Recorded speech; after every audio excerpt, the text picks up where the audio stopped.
નમસ્કાર મિત્રો, સ્વાગત છે મારી યુટ્યુબ ચેનલ કોલેજ હેપી મિત્રો। આપણે ગઈકાલે અગાઉની જે ટેટ પરીક્ષાઓ લેવાઈ તેની અંદર જે પ્રશ્નો પૂછાયેલા હતા તેનો પાર્ટ 1 જોયો હતો। આજે પાર્ટ નંબર 2 જોઈશું। અગાઉની જે પરીક્ષાઓમાં ટેટની પરીક્ષાઓમાં જે પ્રશ્નો પૂછાયેલા છે તેનો આજે પાર્ટ નંબર 2 જોઈશું। તો શરૂઆત કરીએ ફર્સ્ટ નંબર ક્વેશ્ચનથી।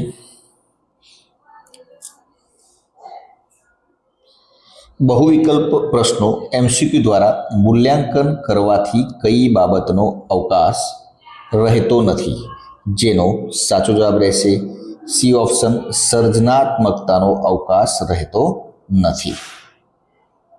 रमतोत्सवनुं आयोजन राज्य स्तरे कोना द्वारा करवामां आवे छे? तो रमतोत्सवनुं आयोजन राज्य स्तरे कोना द्वारा करवामां आवे छे?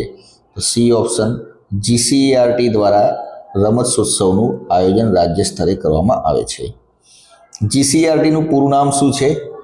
તો જીસીઈઆરટીનું પૂરું નામ થાય છે મિત્રો Gujarat council for education research and training, એટલે કે બી ઓપ્શન સાચો જવાબ રહેશે। પાવલોવનો સિદ્ધાંત શેના સાથે સંબંધિત છે? તો પાવલોવનો સિદ્ધાંત ખોરાક સાથે સંબંધિત છે, એટલે કે બી ઓપ્શન સાચો જવાબ રહેશે। બાળક વાક્યોનું પુનઃ ઉચ્ચારણ વારંવાર કર્યા કરે છે તે કયા પ્રકારની ખામી સૂચવે છે? બાળક વાક્યોનું પુનઃ ઉચ્ચારણ વારંવાર જો કર્યા કરતું હોય તો કયા પ્રકારની ખામી કહેવાય? ઓટિઝમ પ્રકારની ખામી કહેવાય છે, એટલે કે બી ઓપ્શન સાચો જવાબ રહેશે। કયું પરિબળ બાળકના સર્વાંગી વિકાસને અસર કરતું નથી? કયું પરિબળ બાળકના સર્વાંગી વિકાસને અસર કરતું નથી? તો ડી ઓપ્શન આબોહવા જે છે બાળકના સર્વાંગી વિકાસને અસર કરતું નથી। બાળકના વિકાસને અસર કરતા પરિબળો કયા છે?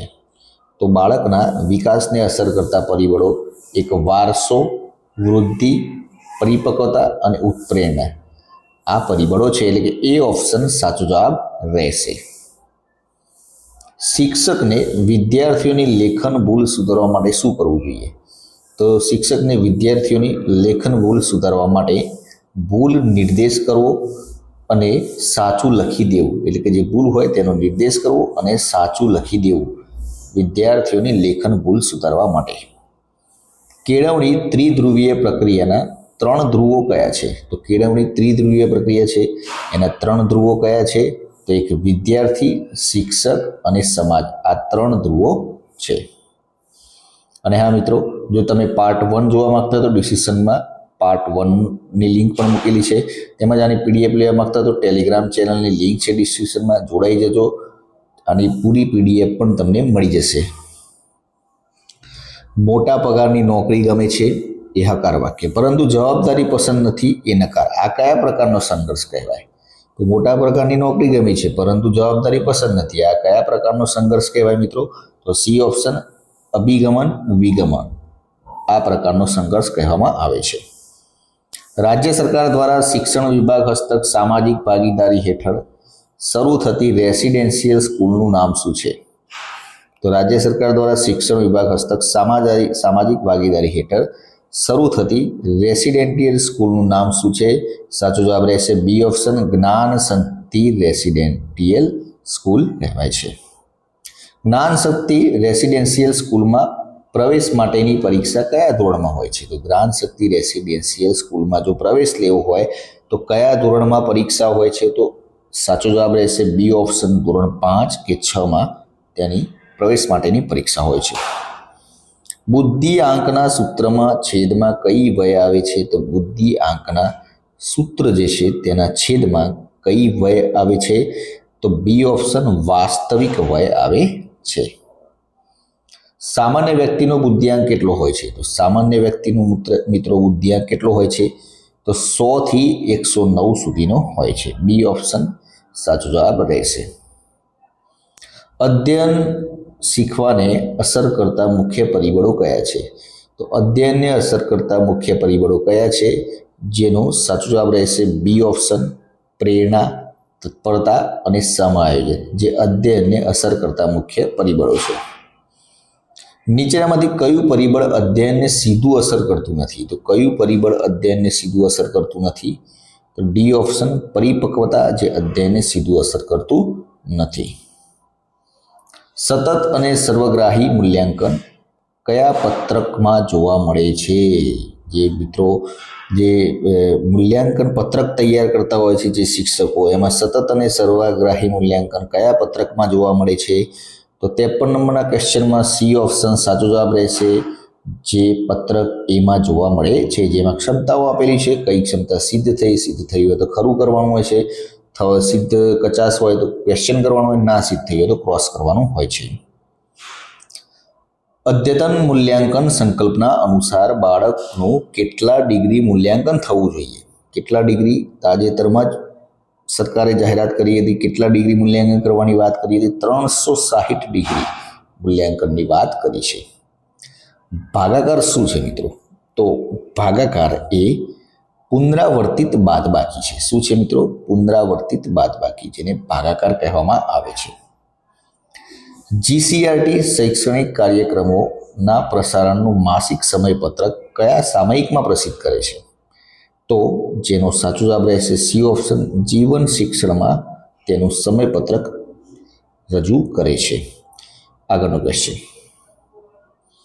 વિદ્યાર્થીઓના વર્તન પરિવર્તન માટેનો શ્રેષ્ઠ ઉપાય શું છે? તો વિદ્યાર્થીઓના વર્તન પરિવર્તન માટેનો શ્રેષ્ઠ ઉપાય છે મિત્રો સી ઓપ્શન, તેમને પુરસ્કાર આપવો જોઈએ, તેથી કારણે તેમના વર્તનમાં પરિવર્તન લાવી શકાય છે. પ્રાથમિક શિક્ષણને શું કહેવામાં આવે છે? પ્રાથમિક શિક્ષણને જીવન શિક્ષણ કહેવામાં આવે છે. ગુજરાત રાજ્ય પ્રાથમિક શિક્ષક સંઘનું મુખપત્ર કયું છે? તો ગુજરાત રાજ્ય પ્રાથમિક શિક્ષક સંઘનું મુખપત્ર છે શિક્ષક જ્યોત, જે તેનું મુખપત્ર છે. સંકેતાંકન, સંચય, પુનઃપ્રાપ્તિ, પ્રત્યાવિજ્ઞાન કઈ માનસિક બાબત સાથે જોડાયેલા છે? તો 60 નંબરના ક્વેશ્ચનમાં મિત્રો સાચો જવાબ રહેશે 60 નંબરના ક્વેશ્ચનમાં સાચો જવાબ રહેશે બી ઓપ્શન, બુદ્ધિ. આગળનો ક્વેશ્ચન, વર્ગના મોટાભાગના બાળકો અનુત્તીર્ણ થાય તો શિક્ષકે કોને જવાબદાર ગણવા જોઈએ? તો વર્ગના મોટાભાગના બાળકો અનુત્તીર્ણ થાય તો પોતાને જવાબદાર ગણવા જોઈએ. લાંબા સમયથી ગેરહાજર રહેતા વિદ્યાર્થીના કિસ્સામાં શિક્ષકનું પગલું શું હોઈ શકે? તો લાંબા સમયથી કોઈ વિદ્યાર્થી ગેરહાજર રહેતો હોય તો શિક્ષકનું પગલું શું હોઈ શકે મિત્રો? બી ઓપ્શન, વાલીને જાણ કરવી જોઈએ.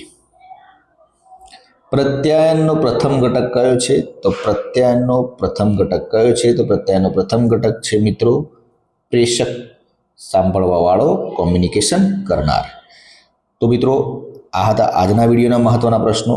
હવે આપણે 64 નંબરનો જે ક્વેશ્ચન છે એનો જવાબ તમારે કોમેન્ટ બોક્સમાં આપવાનો છે. વાંચન મૂલ્યાંકનમાં વિરામ ચિહ્નનું ધ્યાન રાખવું શા માટે જરૂરી છે? તો જેનો સાચો જવાબ શું થાય તે તમારે કોમેન્ટ બોક્સમાં જણાવવાનું છે. કાલે ફરીથી નવા વિડીયો સાથે મળીશું. અને હા મિત્રો, જો તમે આની પીડીએફ લેવા માંગતા હોય તો ડિસ્ક્રિપ્શનમાં ટેલિગ્રામ ચેનલ લિંકમાં જોડાઈ જજો. પાર્ટ 1ની લિંક પણ ડિસ્ક્રિપ્શનમાં મૂકેલી છે. અને કાલે ફરીથી નવા વિડીયો સાથે મળીશું. જય હિન્દ, જય ભારત.